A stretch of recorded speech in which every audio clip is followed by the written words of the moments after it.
Well, here we are, guys. Another Nostalgia Critic video for me to react to where, yes, the Nostalgia Critic has reviewed yet another parody/spoof movie. Yeah, and, yes, that's right, because you read the title and you know what it is.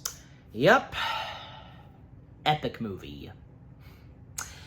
And obviously, yeah, I have now seen/watched the film itself. I mean, obviously I had to before now I'm reacting to the critic's review of the film. But yeah, I gotta say, epic movie, it is what it is. Yeah. It's like, I mean, I don't know, because I feel like, epic movie was... Yeah, I mean, of course, it's not good as well as those others in the early 2000s, but I don't know, because, I feel like, to me, epic movie wasn't really as, really god-awful as, say, I don't know, up to the level, as, say, disaster movie. I don't know, because... Now, if you recall what I had to say about Disaster Movie when I, reacted to the critic's review of that, so, yeah... but I don't know, because, I mean, I had also reacted to the Nostalgia Critic's review of Superhero Movie. I don't know, I don't think Superhero Movie is that bad as, say, Epic Movie or Disaster Movie. And besides, Superhero Movie was done by the same guys who did, well, the Scary Movies, and The Naked Gun. So, hey, at least they tried their very best with that, so at least, Superhero Movie had some quality, almost, because with its storyline and such, I don't know, yeah. I don't know how to really put it at words, but, just bear with me, yeah. But, yeah, so I had known about Epic Movie for quite a while before I had seen it. I had seen probably one or two clips, I most notably had seen the clip where, we get some Charlie and the Chocolate Factory parody stuff, and, Crispin Glover, most notably being Willy Wonka in this, and golly, hard to believe on whom was a part of this, from Crispin Glover, the late Fred Willard, what's-her-face, who's the White Witch of this film, being referred to as the White Bitch, and Kevin McDonald. I don't think I recall knowing that Kevin McDonald was in this. And just hearing his voice and the fact that he was the Harry Potter in this, oh my gosh. You could just, image Pleakley as dressing up as Harry Potter or something. You know what I mean? Just, yeah. Not to mention that, I'll at least give the movie this. Two of the, main stars, they actually, because obviously I can tell that this is where they first met and where they would fall in love and get married and such. I'm sure you know who I'm talking about. Yeah. Again, I'll give the movie that because, hey, two stars that were in this, they found each other and they fell in love, and again, I'm sure you know what it is that I'm talking about. But yeah. So before I'd seen the movie, also, I didn't quite realize that almost the entirety of this movie was entirely Chronicles of Narnia, because the main big things for Epic Movie is Charlie and the Chocolate Factory, a bit of Pirates of the Caribbean, we have Captain Jack Swallows, we have a bit of X-Men, we have a bit of Harry Potter, and most prominently, Chronicles of Narnia. Well, besides, they were some of the big movies around that time, The Lion, the Witch, and the Wardrobe, the Pirates of the Caribbean sequels, Charlie and the Chocolate Factory, and of course, X-Men, and seeing as how this came out just 1 year after, at the time, the third and final X-Men film, which being Last Stand, which I still stand by, that is my favorite X-Men film. I'm entitled to my opinion. Just overall, because I had mainly seen the one clip of, the Charlie and the Chocolate Factory parody and what candy's made of, just golly. And I don't think I quite fully realized, say, Fred Willard was in this too. And again, what's-her-face, the white bitch, just, yeah. And Tony Cox, like, I mean, yeah, Tony Cox had been in a good chunk of these kind of movies. I mean, a year after doing this, he would be in, say, Disaster movie as Indiana Jones. But, yeah. And, yeah, with the Nostalgia Critic reviewing epic movie, well, judging by the thumbnail alone, and, of course, for this being the green screen backdrop, yeah, it's probably not a good sign for him. And, yeah, just eager to see what he's gonna say about this movie. Yeah. I mean, he managed to survive through, like, say, superhero movie, disaster movie, Meet the Spartans, and now this. Just, yeah. Can't wait. Alright, so, enough said. Now let us dive into the Nostalgia Critic video itself. His review of Epic Movie. Beginning in 3, 2, 1. In we go. This episode brought to you by Factor, America's #1 ready-to-eat meal kit. Come check us out at Planet FunCon in Iowa, June 27th to the 29th. Hope to see you there. I'd love to go. Like I said, going to any convention where Doug and the cast of Nostalgia Critic would be. It'd be great. Yeah. I don't wanna. You have to, Doug. Do it! I dare you, mother! Maybe I'm exaggerating. Are you? Do it! Your brother shot bullets will be released! Hey, it's Yelling Critic. He's back. This is yet another movie from the demonic duo of Freeberg and Seltzer. Epic Movie was a surprise hit when it came out in 2007, but to audience's credit, they hadn't quite figured out they were being had yet. As I mentioned in previous reviews, these films focused on satirizing as many zeitgeist movies as possible that were coming out that year without actually seeing the movie. So when people saw Willy Wonka or Jack Sparrow, they thought the film was going to have a clever take on the flick they've seen. But that's pretty hard to do when the filmmakers haven't even seen that flick. This one, however, is right up there with Disaster Movie and Meet the Spartans as not just one of the worst film parodies ever made, but one of the worst films, period. And because I started the strange tradition of watching cinematic castrations, yeah, I guess this one is next on the list. Will I see it as the worst one this team has put together? Or will it just be one of the new deadly sins like some of the others? Now, let's get this over with and find out. Because I'm not done saying Jesus, Tony Cox deserves better. Let's take a look at Epic Movie. Yeah. The film opens in a museum where the narrator says 4 orphans are about to go on an adventure. Who says Tony Cox can't be a really good often a actor? word to describe 28-year-olds. She trips over her I father, recognize who the is a narrator curator, voice. played by a naked, dying David Carradine. No, I'm not touching that with either of those. That was the sneak peek And she sees photo. An albino chasing after her. Habeas corpus. I'm gonna drop you like a I cave hate when fan. these movies make me Google something. Alright, he was a DJ, he was an actor. What does dropping have to do with anything? Oh, okay, he was with Britney Spears on the burqa. My 43-year-old ass was very happy not knowing any of that, but now it takes up space in my brain. Thanks, you piece of shit. Lucy, however, thinks this is all a code. Gee, I wonder what that's in reference to. Oh, the code! I didn't read the book on tape. Oh, there it is. The first movie made only for babies who were dropped. Please. And stepped on. The code leads her to a vending machine where she gets a chocolate bar with a golden ticket. So that took care of him.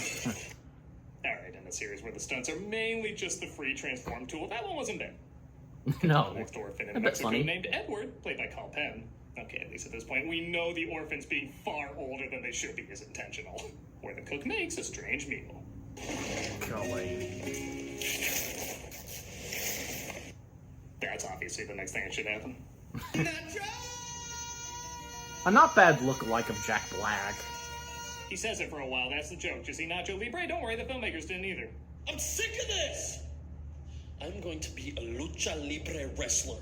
When you look at Van Wilder saying, boy, that movie had a purpose. It turns out even the kids can out-wrestle him, but thankfully he stumbles across a golden ticket as well. And there he goes. Stay out, cabron! Man, if that was Minecraft Jack Black, he'd be exactly the same. Cut to our next orphan, Susan, who's off to meet her parents, who are... Wow, 2 of these movies had a Bradgelina joke in the first 5 minutes. Now what's this satirizing? Frozen 2? I've had it. No. YouTube, I don't know. Snakes on this mother Same. plane. Why do you keep Oh, saying God. Because all they saw at the time was the trailer, like the rest of us. And I don't know, every scene so far has to end with someone getting tossed out, I guess. I'm so hot. Paris Hilton. Yeah, like I said, most of the stunts are just a crop effect to a mannequin. I wouldn't mind, except I think the mannequins would probably have a more thrilling story. She finds a golden ticket as well. We cut to our last orphan, Peter, who of course is a mutant going to a school for mutants.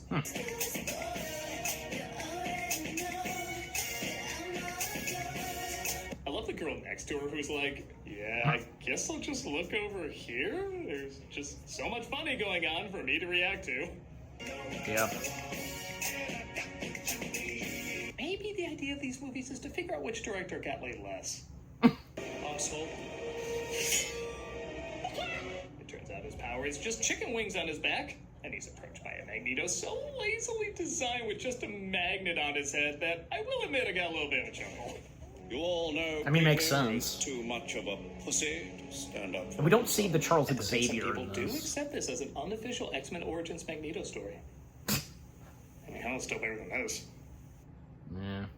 He, of course, finds a golden ticket, too, and the orphans put on their most I-recognize-that clothes and head over to, where else, a chocolate factory.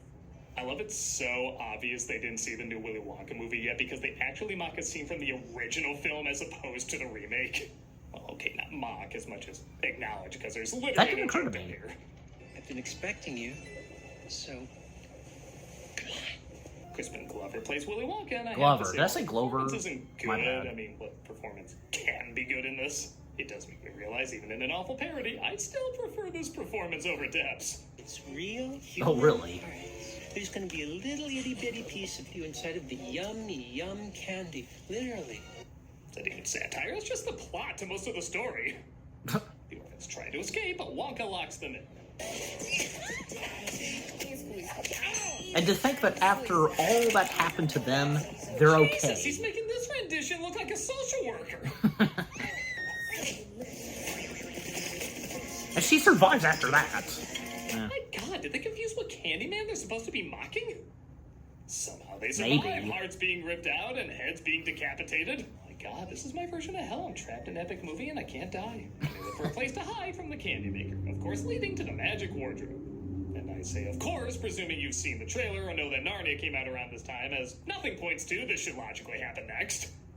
And it's the entirety of the rest of the movie. Stuff falls out, including Seltzer. I think Seltzer got laid the least.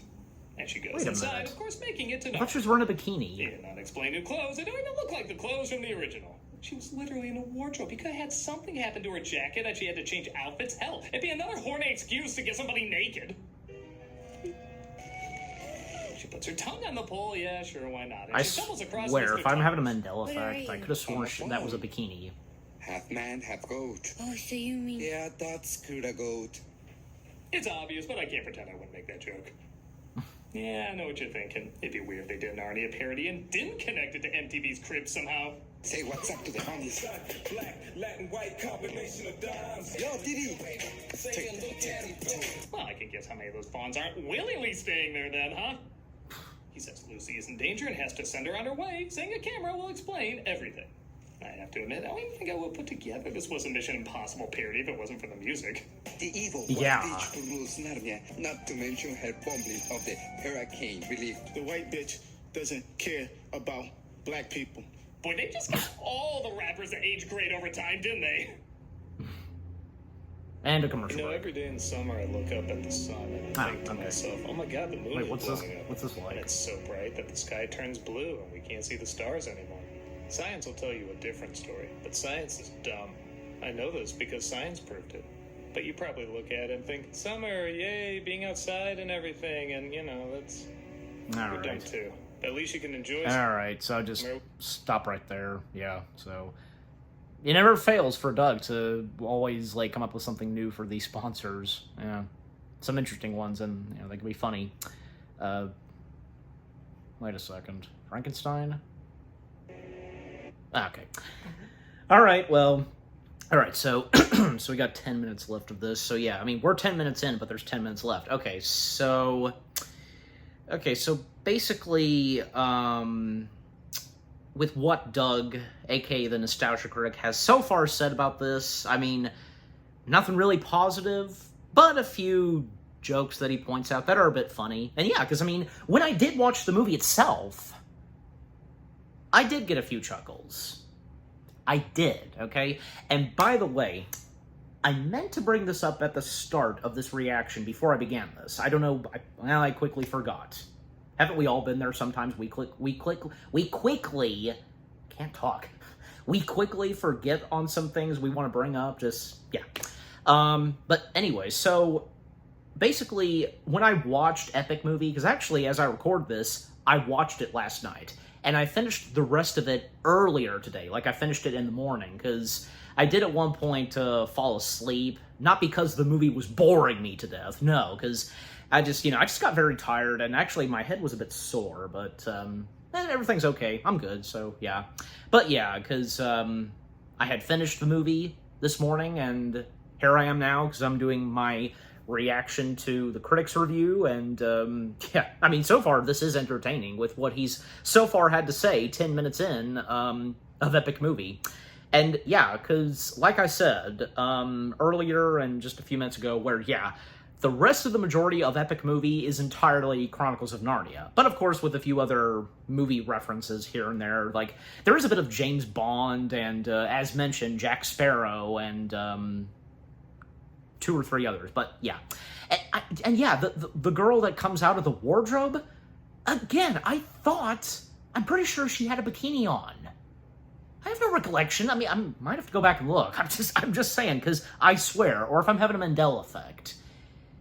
Yeah, I don't know. I mean, hey, at least at one point in the movie, we get one F-bomb, but yeah, but I don't recall any nudity, and because what the Nostalgia Critic had to cover. Jeez. All right, but yeah, and if I'm correct, because I did hear him, I did hear Doug giving a bit of compliment to Crispin Glover on him as Willy Wonka in this, preferring this Wonka than Depp's Wonka. Okay, seriously, come on, because is Johnny Depp's Willy Wonka that bad? Come on, I'm just saying, But anyways, all right, so let's get back into it. So yeah, time back in. Time out now, time back in. So. Check out Walter Benaziac's Juniversal. Every day in June, that reviews a Universal movie the quick that shot helped of lay the groundwork Frankenstein. for cinema. And maybe a few Universal Epic Universe rides here and there. It's every day in June right here on the channel, so check it out. Which I've been reacting to, so... Edward also gets a new wardrobe from the wardrobe, and he encounters the White Bitch, played by Jennifer Coolidge. Jennifer Coolidge. How did that name keep slipped out of my head? Sure. Tony Cox plays Pink, her assistant, as they try to manipulate Edward into bringing them his siblings. And I will say, well, everyone kind of acts like they know they're in shit. Coolidge is playing it like she's in something legit funny, randomly going into a British accent whenever she wants. And you know what? God bless her for trying in this. I must meet the others. Behold, Yeah. my white castle. At least The someone next two like... jokes are exactly what you think they are. At least someone like Coolidge is I enjoyable. feel like I've been there before. Feel like you're wishing you were back there now. The other orphans show up, but they find Mr. Tumnus has been taken by the White Bitch. However, they encounter a hairy beaver. You'll never guess what his name is. My name is Harry Beaver. They're told they all need to see the great King Aslo so they can all become heroes. Heroes? That's something Superman Returns is. Superman Returns is in this movie now. Yeah. Just for that one scene. Well, that of course works because of all the character traits we know about Peter. For example, he imagines himself being Superman. That's all the character traits I know about Peter. They find out they're related and all had the same parents. Okay, that's a little funny. But the White Bitch killed him off.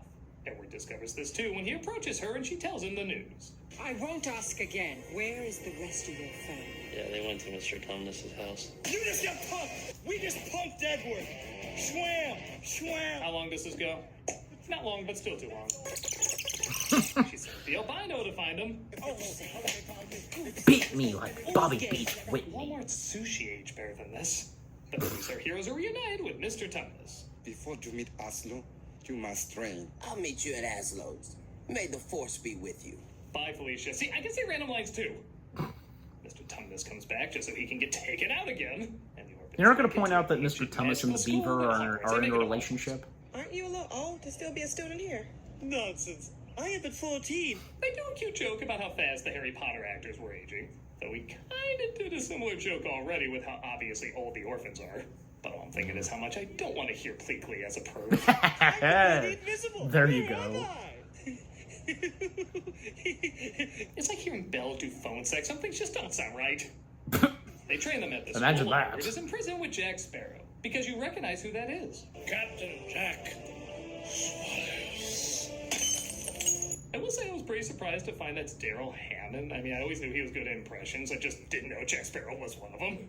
I'll also admit they Yeah. so don't try. I know to I've seen him hide that This is a before, just- dummy that it did make me laugh. Yeah. Clearly a satire of the first Spider-Man. I do also like it almost calls out how random their references are by just having a sign that points to Gotham City. Like, it's nowhere in this, but nothing has anything to do with anything. It might as well be. What's it like being a Yeah. pirate? Even though we don't get Batman in this. Lazy Pirate Day. Please don't. They are. So you got an SNL guy to do a parody of an I SNL missed skit that was that. a parody The of Finding rap Nemo songs bed that was sheets? a parody of Narnia, I which is had already being those. parodied. How can anything be that wrong? It turns out this was all planned to get Edward to reveal where the others are as the white bitch recaptures him. The rest of our heroes make it to King Aslo and his army. And Borat. She's my Yeah, sister. Borat. She is number 4. Not foreign Sacha Baron Cohen, prostitute but, in you know. all of Narnia. Nobody stopped this. They had plenty of opportunities, yet nobody stopped this. And we finally see King Aslo, played by Fred Willard. Yep. Half lion, half man. So you mean you're... My father, Siegfried, boinked a lion. So every joke is either centered around a pointless reference or sleeping with an animal. Remind me to never go to one of these filmmakers' parties. Fine, I'll help you get Edward back. But there's something you've got to do for me. He sleeps with them all again. I don't know if we're supposed to see these as kids or adults, and honestly, the film's probably getting off to it either way. And he agrees to help them save Edward.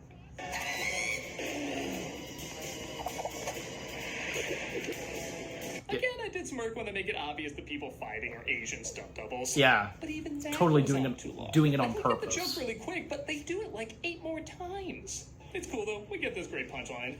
Amene Patrice et Filii. You really want to make sure Christopher Guest actors get no more work, don't you? It's a total Geico They reference, saved right? Edward. We're a family now. We're a family now. Oh, I forgot to mention one sister always repeats what the other says. Yes. Yeah. Our brother Edward. Yes, our brother Edward. Who's Aslo? Who's Aslo? I didn't mention it before Who's because, Aslo? well, can you find a reason to? And they escape while the white bitch kills Aslo. Our heroes agree. And we don't see Aslo again. Even the X-Men or whatever they're supposed to be here. Add nothing. Tomorrow we fight. So tonight, we party. Don't speak, even whisper. Do they think there's people out there saying rock music in Narnia? They're pushing the envelope.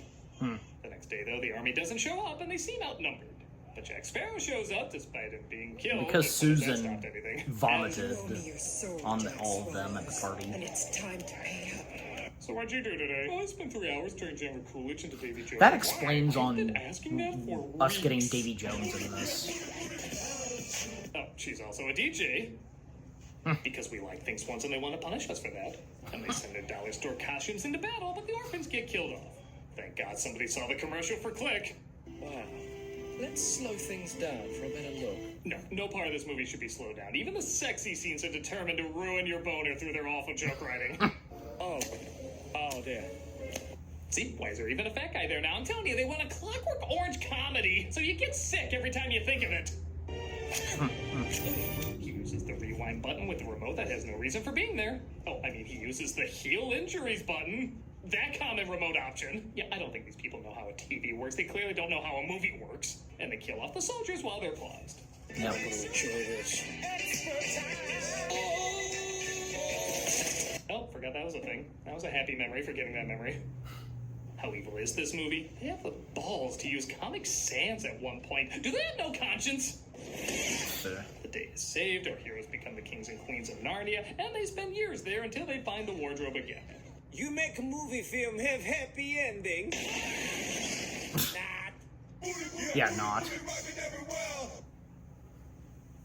You know this film loves to bombard you with references. I think it only makes sense to end on a reference as well. This one from Shirley Jackson's The Haunting. It ought to be burned down, and the ground sowed with salt. What's gonna happen here?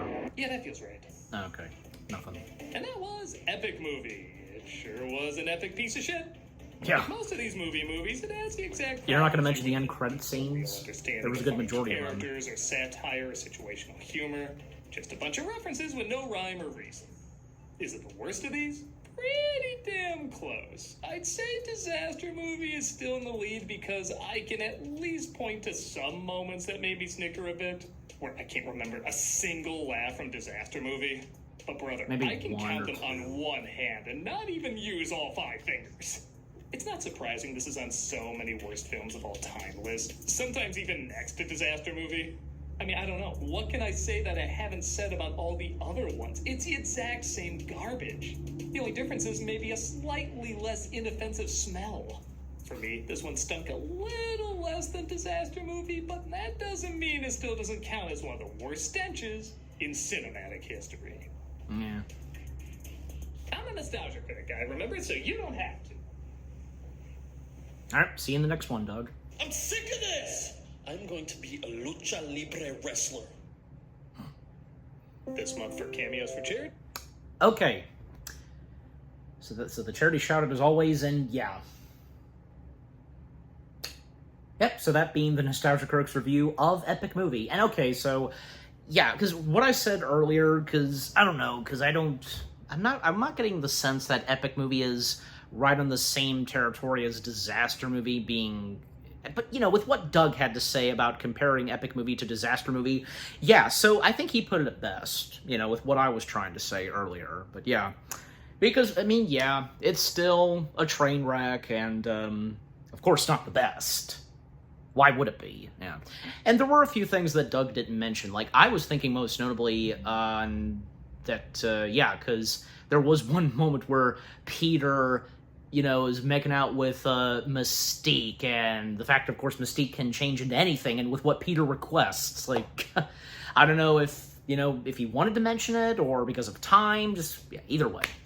Yeah, and because Jennifer Coolidge, yeah, because the name slipping on my head, yeah, because, and good thing I still remember, because, yeah, because, you know, I think, you know, from people like, say, her, Fred Willard, Kevin McDonald, Crispin Glover... surely because they would be one of the few enjoyable things in this movie, you know? Because they could be funny, and they're very talented actors and such.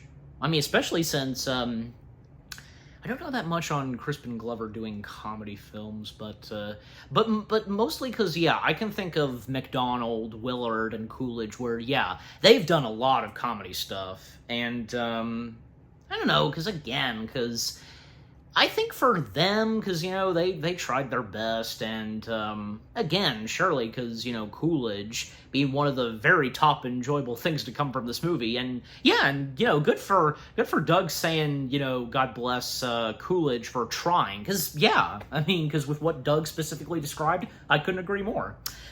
And maybe you guys would be on the same, page, too. And as for Tony Cox, well, again, because, you know... Tony Cox tries, and with some of the movies that he's been in, just, yeah. I mean, hey, at least, you know, one of the top big things for Tony Cox was Bad Santa, yeah. And I also enjoyed Tony Cox in Oz the Great and Powerful. I know that Oz the Great and Powerful is not the best, but still, it's not really god-awful.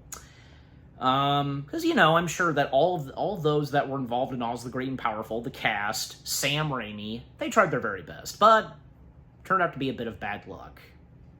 Yeah. Yeah, and also because, anything else to mention? Well, like I said, those that, you know, Peter and Lucy, yeah, because the actor and actress that played those two characters, because, like I said... And yeah, Doug didn't mention that. I'm sure he would maybe know, but yeah, But it's true, because that same year, when this movie came out, they would get married. And, from there on, because having kids and such, just, yeah, good for them. So, again, I'll give the movie that where, because, yeah, on set, two lovebirds would find each other, and just so on. You get what I'm saying, yeah. And, yeah, and more stuff that Doug didn't point out, because, again, like I also said, a relationship going on between Mr. Thomas and, the beaver.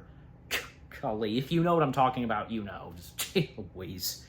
Some of the gross-out humor that's in this movie, yeah, just golly. Because I think I seem to recall that there were, like, what, 1 or 2 moments where I was just like, oh my gosh, And you saw my reaction to, yeah, because I noticed, and I didn't notice this when I watched the movie itself. During the Pirate song number, there's one shot with Jack Swallows where, yeah, we see some Finding Nemo bed sheets. I had those. And I'm sure maybe you guys did too. But, yeah, and what's-in-face who was Jack Swallows? Because, again, I know I've probably seen him before in a bunch of other movies, and I don't think I'd realize that, yeah, because doing a spot-on impression of Jack Sparrow, and, for that matter, Johnny Depp. Yeah, just, I think I've pretty much said all I've needed to say on, with Epic Movie and with what the Nostalgia Critic had to say. And yeah, just very briefly at the start of this video, where we see him yelling, just do it! Like, haven't seen that in the Nostalgia Critic for quite a while. Just very briefly, but hey, it was worth it, because, well, poor Nostalgia Critic, like, going through the torture and going through hell, literally, to review these series of movies. Yeah. But, yeah, so just overall, Epic Movie itself, it is what it is, yeah. For me, I did get a few chuckles, and I can't say that it's great or anything. Of course it's not, yeah. And as for the Nostalgia Critic's review, couldn't have said it better myself, with what all he had to say. Yeah, but at least he survived it. And again, and another thing is, he didn't bring up the end credit scenes, because any of you that have seen Epic Movie, survived Epic Movie, I'm sure you did, I'm sure maybe you knew that there were a good chunk of end credit scenes. Yeah, but again, overall, the Nostalgia Critic's review of Epic Movie, it was enjoyable, funny, and yeah, very understandable with what all he had to say on Epic Movie itself, yeah. And what about you guys? What did you think of the Nostalgia Critic video itself, his review on Epic Movie, and what do you guys think of Epic Movie itself? Yeah. And I'm pretty sure you agree with all that Doug had to say, or if there's a few things that you disagree with that he had to say. I mean, again, some things that he pointed out, he had some positive things, and yeah, because some things, very few good things to come from this, but still, the majority of this, yeah, so. Did you get some good laughs, and with the jokes and stuff that were in this, and with the start of his review, just him yelling for a moment, just, do it! Just take the letting Epic Movie take him out of his misery, yeah, but, he had to do the review, and thus, where I watched it, you watched it, so yeah. But yeah, again, overall, what do you think of the Nostalgia Critic video itself, with what I've had to say, my reaction, and yeah, what did you think of my reaction to the Nostalgia Critic video? Leave comments and give this reaction video a like, as always. And so, with all that being said, thank you very much for watching. I hope you guys enjoyed my reaction to the Nostalgia Critic's review of Epic Movie. More reaction videos are coming your way. They're going to be awesome. Keep looking forward, and I will see you guys in the next video /reaction. Take care, and peace out.